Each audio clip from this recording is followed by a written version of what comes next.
Hello students, in today's class we are going to learn 10th standard English lesson number 1.2, that is the thief story. So in this video we are going to see question answer of this chapter. So let's start. Video आपको maximum resolution पे देखना है at least 360 पे. इसका first chapter और first chapter के पहले का जो है ब्रिज वाला वो भी अपलोडेड है, प्लेलिस्ट आप चेक कर सकते हैं. इंग्लिश का अदर सब्जेक्ट्स के भी वीडियोस बने हुए हैं, सबके प्लेलिस्ट बने हुए हैं, आप चेक कर सकते हैं. ओके चलिए देखते हैं. आपके यहाँ पे क्वेश्चन आंसर में एक्सप्लेन भी करती जाऊंगी, जो ग्रामर के पार्ट होंगे या जो लॉन्ग आंसर्स होंगे.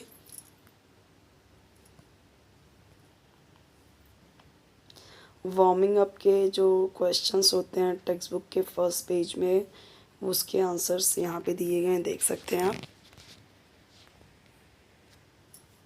इसके अलावा आपको लगता है कि कोई ग्रामर का टॉपिक, चाहे हिंदी इंग्लिश मराठी कोई भी आपको चाहिए, जैसे निबंध, ऐसे राइटिंग स्किल्स में, जैसे आपका पत्र लेखन, ये सब जो भी चाहिए आप कमेंट में बता सकते हैं.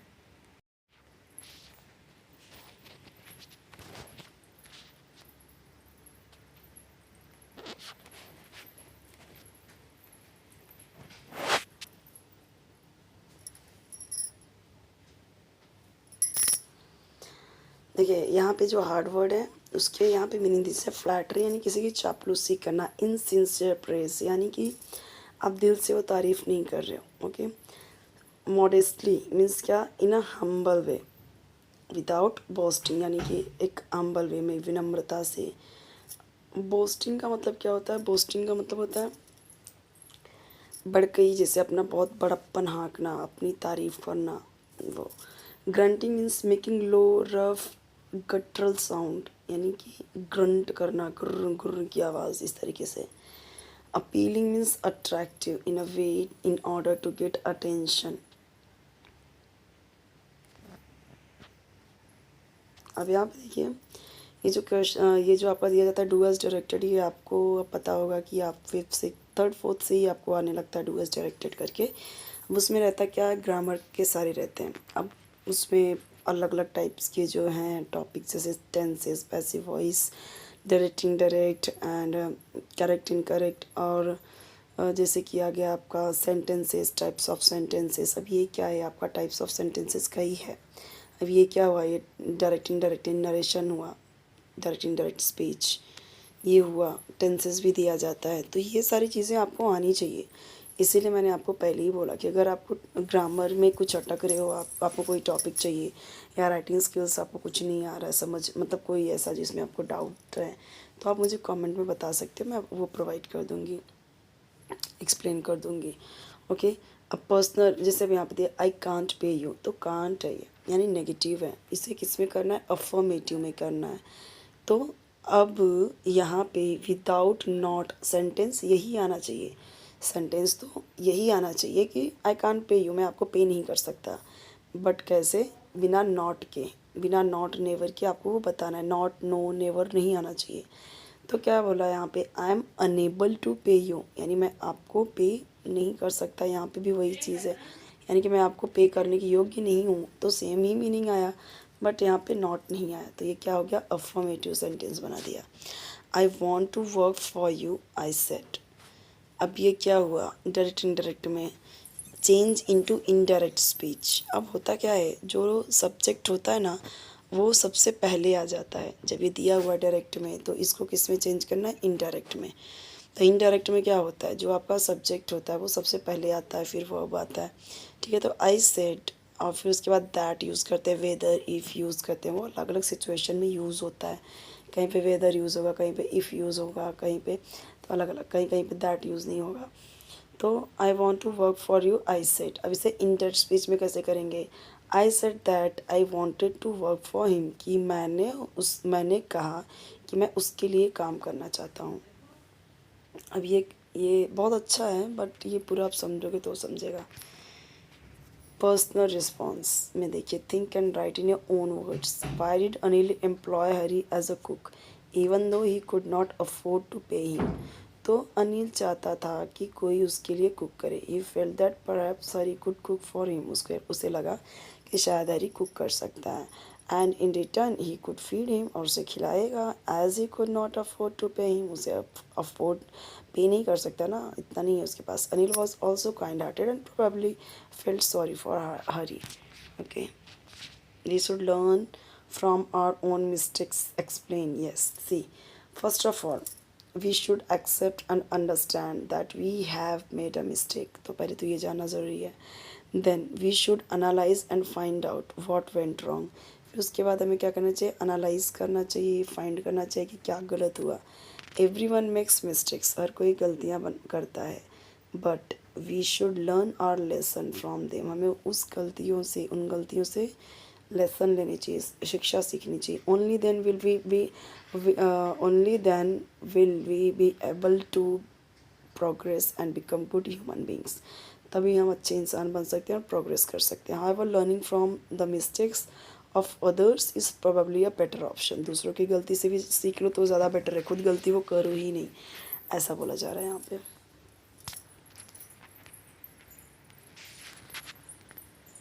ट्रू फॉल्स के क्वेश्चंस यहाँ पे दिए गए हैं. अगेन यहाँ पे आपको देखिए दिया गया कॉन्टेक्चुअल ग्रामर. तो WH क्वेश्चन से आपको बताना है. तो देखिए, change the first person pronoun to second person pronoun if necessary. ज़रूरत है तो जो फर्स्ट पर्सन है प्रोनाउन को उसे किस में करना है, सेकेंड पर्सन. देखिए, I made tea in the morning, so when did you make tea. तो इस तरीके से सेकेंड पर्सन चेंज हुआ ना. फर्स्ट पर्सन आई है, सेकेंड पर्सन यू है. Pick out the finite verbs from the following sentences and write their tense. Finite verb आपको pick out करना है और क्या करना है, उनके टेंसेस भी लिखने हैं. आप जैसे देखिए, गेव, तो ये क्या हो गया, देखिए सब्जेक्ट आया, कोई भी यहाँ पे हेल्पिंग वर्ब नहीं है. Is, am, are, did, do, does, कुछ भी नहीं है. वॉज, वेयर, शैल, विल, कुछ नहीं है. सीधा क्या आ गया, वर्ब आ गया, मेन वर्ब आया. लेकिन किस फॉर्म में आया, सेकेंड फॉर्म में. ठीक है, 3 फॉर्म्स होते हैं ना आपके वर्ब के, बट यहाँ पे क्या है, सेकेंड फॉर्म है. तो गेव, अगर सब्जेक्ट के तुरंत बाद वर्ब का सेकेंड फॉर्म आए direct, without any helping verb, without any modal auxiliaries, if you see verb is there and that is second form of verb, and it's simple past tense or past indefinite tense. चाहे उसे आप simple past tense बोले, चाहे past indefinite tense बोले, दोनों same है. तो यहाँ पे जो gave है, जो यहाँ पे told है, ये दोनों ही क्या है, second form of the verb है. तो इसके लिए क्या है, सिंपल पास्ट टेंस यानी पास्ट इंडेफिनिट टेंस है. अब यहाँ पे देखिए, इट सीम्स, मैं आपको ये समझाने ही वाली थी, मैं आपको इसका एग्जांपल देने ही वाली थी. ध्यान से देखिए, यहाँ पे भी सब्जेक्ट है, यहाँ पे भी सब्जेक्ट है, यहाँ पे भी डायरेक्ट वर्ब आया, यहाँ पे भी डायरेक्ट वर्ब आया. फ़र्क क्या है, फ़र्क ये है कि ये आपका फर्स्ट फॉर्म में है और ये आपका सेकेंड फॉर्म में है. ओके, तो ये आपका सेकेंड फॉर्म में है. लेकिन यहाँ पे देखिए, राइट का रोट हो गया, ये भी सेकेंड फॉर्म है. तो ये पास्ट इंडेफिनिट टेंस हो गया या सिंपल पास्ट टेंस हो गया. तो जब सब्जेक्ट के तुरंत बाद वर्ब आए बट वो फर्स्ट फॉर्म में हो, ठीक है, फर्स्ट फॉर्म में है वो. अब सीम्स लिखा है, सीम्स इसलिए क्योंकि यहाँ पे इट है. तो ये रूल है प्रेजेंट इंडेफिनिट टेंस का कि अगर ही, शी, इट या सिंगुलर है तो वर्ब में एस या एस ऐड होता है. ये आपके ग्रामर का रूल है. ओके, और अगर आई, वी, यू, दे है तो प्रेजेंट इंडेफिनिट टेंस में वर्ब में एस या एस ऐड नहीं होता. अगर यहाँ पे आई, वी, यू, दे या प्लूरल होता तो यहाँ पे एस नहीं होता, तो होता इट्स. जैसे होता कि जैसे मतलब पहली बात तो यहाँ पे सीम्स यूज़ नहीं होगा आई, वी, यू, दे के साथ में. जैसे ही सीम्स तो बराबर है आई सीम, ठीक है, या फिर वी सीम, इस तरीके से होता. कहने का मतलब ये है कि आपके आई, वी, यू, दे प्लूरल के साथ में वर्ब में एस या एस ऐड नहीं होगा. लेकिन अगर आपका सब्जेक्ट है ही, शी, इट सिंगुलर तो वर्ब में एस या एस ऐड होगा. तो वो है आपका प्रेजेंट इंडेफिनिट टेंस. लेकिन वहीं अगर आपका सेकेंड फॉर्म यूज़ हुआ है, ये तीनों, तो ये क्या है आपका, ये तीनों के तीनों है पास्ट इंडेफिनिट टेंस या सिंपल पास्ट टेंस. अब add a question tag. Question tag add use करना बहुत इजी होता है ये क्वेश्चन टैग. तो Anil kept worrying about his next trip. अब देखो यहाँ से Anil kept worrying about his next check didn't he. अब करना क्या है, ये जो सब्जेक्ट होता है ना, सब्जेक्ट का ही प्रोनाउन यहाँ पे यूज़ करना होता है, सब्जेक्ट का प्रोनाउन। ओके, अगर यहाँ पे लड़की होती, अगर यहाँ पे सीता नाम होता तो यहाँ पे क्या लिखते, her, sorry she, not her, didn't she ऐसे हो जाता। और ये डिडंट कैसे आया, तो ये नेगेटिव में लेके जाते हैं, क्वेश्चन टैग हमेशा नेगेटिव में करेंगे। नेगेटिव कैसे, तो देखो अब यहाँ पे ये भी क्या है, पास्ट इंडिफिनिट टेंस है, पास्ट इंडिफिनिट टेंस है, क्योंकि सब्जेक्ट आया तुरंत आया वर्ब, वर्ब का सेकेंड फॉर्म है, यानी कि पास्ट इंडिफिनिट टेंस है। तो जब पास्ट इंडिफिनिट टेंस को नेगेटिव में चेंज करेंगे तो उसका हेल्पिंग वर्ब होता है डिड। तो और यहाँ पे हमेशा आपको याद रखना है कि ये हमेशा आपका शॉर्ट फॉर्म में होगा। जैसे अगर यहाँ पे अगर ये होता है अनिल कीप या Anil keeps worrying about his next check, अगर यहाँ पे कीप्स होता तो ये आपका क्या हो जाता, प्रेजेंट इंडिफिनिट टेंस होता। तो क्या यहाँ पे डिडंट आता, डिडंट नहीं आता, फिर आता डजंट ही, ऐसे हो जाता, डजंट ही हो जाता। क्यों, क्योंकि यहाँ पे आपको देखना क्या है, आपको देखना है सब्जेक्ट, सब्जेक्ट का यहाँ पे आपको लगाना है प्रोनाउन, और वर्ब कौन सी है, वर्ब अगर आपका जो भी है उसके अकॉर्डिंग आपका हेल्पिंग वर्ब यूज़ होगा और इसमें नॉट ऐड होगा। ये डिटेल में पढ़ोगे तो बहुत मज़ा आएगा आपको।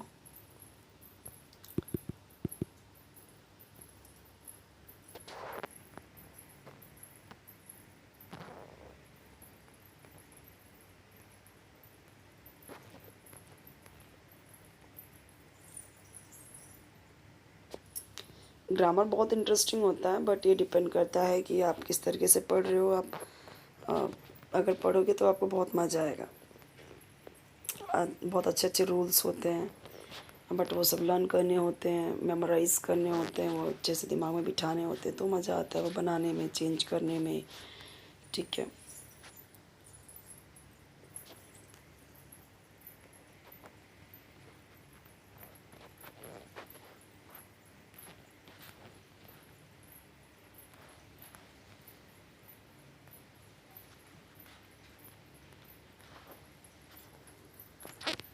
यहाँ पे देखिए कंपाउंड सेंटेंस क्या है, सिंपल सेंटेंस क्या है, ये सब यहाँ पे दिया गया है। कंपाउंड सेंटेंस में क्या होता है, जैसे देखिए the train had gone and, अब एक पूरा सेंटेंस है द ट्रेन हैड गॉन, एक पूरा का पूरा सेंटेंस है, बट उसमें एंड यूज़ करके एक पूरा का पूरा सेंटेंस और डाल दिया, यही आपका कंपाउंड है। दो सेंटेंस, दो फ्रेजेस आपको साथ में मिलेंगे। सिंपल सेंटेंस एकदम सिंपल सेंटेंस आपको मिलेगा, the train having gone I found my self standing alone on the deserted platform. यहाँ पे आपको एंड वेंड कुछ नहीं मिला है, देख रहे हैं। फेस रीडिंग क्या है, पर्सनल रिस्पॉन्स में देखिए कैन यू रीड फेस, सो दिया गया है, देख सकते हैं आप अपने आप अपना पर्सनल रिस्पॉन्स भी दे सकते हैं, इसमें जो लिखा है वो भी दे सकते हैं, बट इसमें जो लिखा है वो लर्न करके आप बताइए, ज़्यादा बेटर है। पर अगर बाहर से ऐसे क्वेश्चंस आते हैं तो आपको खुद से लिखने आना चाहिए, ये भी है।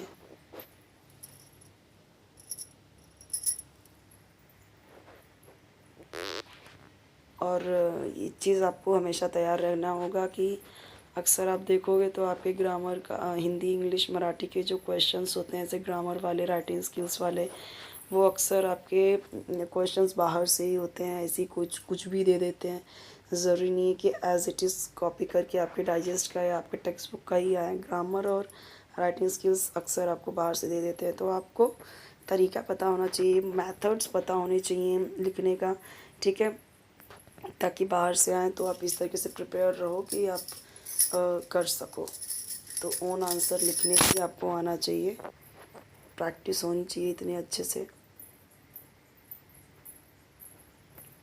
चैप्टर नंबर 3 हम देखेंगे नेक्स्ट वीडियो में। कोई भी वीडियो चाहिए तो कमेंट बताइए, चैनल को सपोर्ट ज़रूर कीजिए। ये हम देखेंगे आपके नेक्स्ट वीडियो में। आपके बाकी के भी सब्जेक्ट्स की वीडियोस अपलोडेड है, प्लेलिस्ट में चेक कर सकते हैं।